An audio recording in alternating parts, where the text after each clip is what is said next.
Hello guys, welcome back.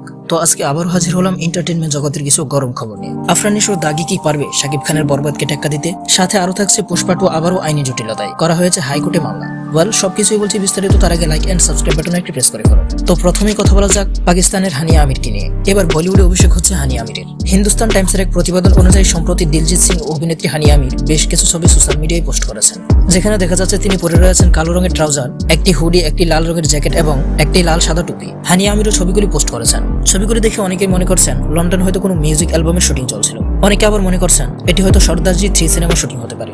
সর্দারজি 1 মুক্তি পেয়েছিল 2015 সালে আর 2 মুক্তি পেয়েছিল 2016 সালে। এখন সর্দারজি 3 মুক্তি পাওয়ার কথা 2025 সালের 27 জুন। প্রথম পর্ব এবং তৃতীয় পর্বে দিলজিৎ অভিনয় করলেও দ্বিতীয় পর্বে দিলজিৎ অভিনয় করেননি। এদিকে কিছুদিন আগে লন্ডনে দিলজিতের কনসার্ট শুনতে গিয়েছিলেন হানিয়া আমির। কনসার্টের বেশ কিছু মুহূর্ত সোশ্যাল মিডিয়ায় পোস্ট করে অভিনেত্রী লিখেছিলেন, অসাধারণ একটি রাত ছিল, অনেক ভালোবাসা, শ্রদ্ধা, একটাই তো আমার মন, কতবার চুরি করবেন আপনি। দিলজিৎ আপাতত বর্ডার 2 সিনেমার জন্য ভীষণ ব্যস্ত। এই সিনেমার তার সঙ্গে অভিনয় করবেন বরুণ ধাওয়ান, সানি দেওয়াল সহ আরো অনেকেই। বর্ডার 2 ছাড়াও নো এন্ট্রি 2 সিনেমায় অভিনয় করতে চলেছেন দিলজিৎ। এবার আসা যাক আল্লু অর্জুনের পুষ্পা 2 কাছে। আল্লু অর্জুন ও রাশমিকা মান্দানা অভিনীত আলোচিত দক্ষিণ ভারতীয় সিনেমা পুষ্পা 2 ভারতীয় চলচ্চিত্র শিল্পের সর্বোচ্চ উপার্জনকারী সিনেমার একটি পুষ্পা 2। তবে মুক্তির পর বেশ কয়েকবার বিতর্কে জড়াতে হয়েছে সিনেমাটিকে। বিশেষ করে একটি শোতে এক নারীর মৃত্যুর পর আল্লু অর্জুন সহ অন্যদের বিরুদ্ধে হত্যা মামলা দায়ের করা হয়। এবার আরো একটি বিতর্কে জড়িয়েছে সিনেমাটি।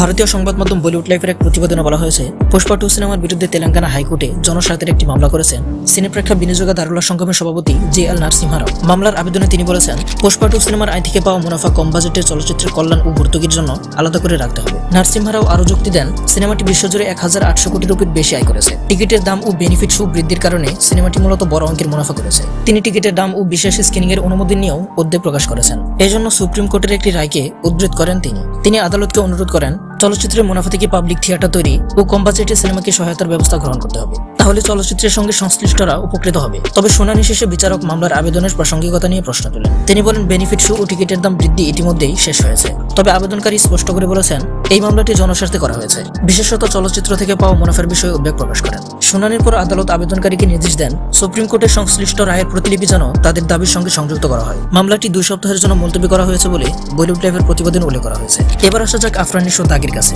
কিছুদিন আগে প্রকাশ পেয়েছে আফরান নিশোর দ্বিতীয় সিনেমা দাগির টিজার। 11 মার্চ মঙ্গলবার দুপুরে দাগির টিজার উন্মোচিত করা হয়। টিজারে আভাস মিলে আফরান নিশো একজন দাগি আসামি, তার জেল জীবন নিয়ে ছবির প্রেক্ষাপট। সেই সঙ্গে টিজারে দেখা যায় তমা মির্জা ও সোনেরাকে। প্রকাশের পর টিজারটি নিয়ে সোশ্যাল মিডিয়াতে নিশো ভক্তরা আলোচনায় মেতেছেন। 1 মিনিট 7 সেকেন্ডে টিজারে আফরান নিশোকে পাওয়া গেছে 3টি ভিন্ন লোক ও পরিস্থিতিতে। সিনেমায় তার চরিত্রের নাম নিশান। প্রথম তিনি হাজির হন বড় চুলে, মাঝখানে থেকে পাওয়া যায় ছোট চুল বা স্বাভাবিকভাবে, আর একদম শেষে তিনি হাজির হন কয়েদির পোশাকে। তার কয়েদি নম্বর 786। 2023 সালে রায়হান রাফি পরিচালিত সুরঙ্গ সিনেমার মাধ্যমে বড় পর্দায় অভিষেক হয় আফরান নিশোর। 2 বছর বিরতি দিয়ে তিনি আবার সিনেমা করছেন। এর আগে পরিচালক শিহাব শাহীন জানান, দাগির কেন্দ্রীয় চরিত্রে নিশো, তাকে ঘিরেই এই সিনেমা নির্মিত হয়েছে। এই সময়ের সামাজিক ও প্রাসঙ্গিক সিনেমা দাগি। গত ডিসেম্বরে দাগির শুটিং শুরু হয়। তখন এক সাক্ষাৎকারে নিশো বলেছিলেন, আমি সবসময় চাই গতানুগতিক ধারার বাইরে গিয়ে সিনেমা করতে, যেখানে গল্পটাও একটা চরিত্র হবে। সেই দিক থেকে দাগির গল্প আমার খুব ভালো লেগেছে। দর্শকদের জন্য বেশ উপভোগ্য হবে সিনেমাটি। দাগি সিনেমাটি যৌথভাবে প্রযোজনা করেছে SBF আলফা এবং চরকি। প্রযোজক শাহরিয়ার শাকিল বলেন, বাংলাদেশের মানুষ গল্প নির্ভর সিনেমা দেখতে চায় এবং দাগি একটি অসাধারণ গল্পের সুনির্মাণ। শিহাব শাহীনের মত, পরীক্ষিত পরিচালক যখন আফরান নিশোর মতো অভিনেতাকে নিয়ে দাগি নির্মাণ করে, সেই সিনেমা নিয়ে প্রযোজক হিসেবে আমার চিন্তিত হবার কোনো কিছু নেই। তখন ধরে এই ছিল আমাদের আজকের কিছু গরম খবর। কোনটি তোমার কাছে সবচেয়ে বেশি গরম মনে চায় কমেন্ট করে জানাতে ভুলবে না।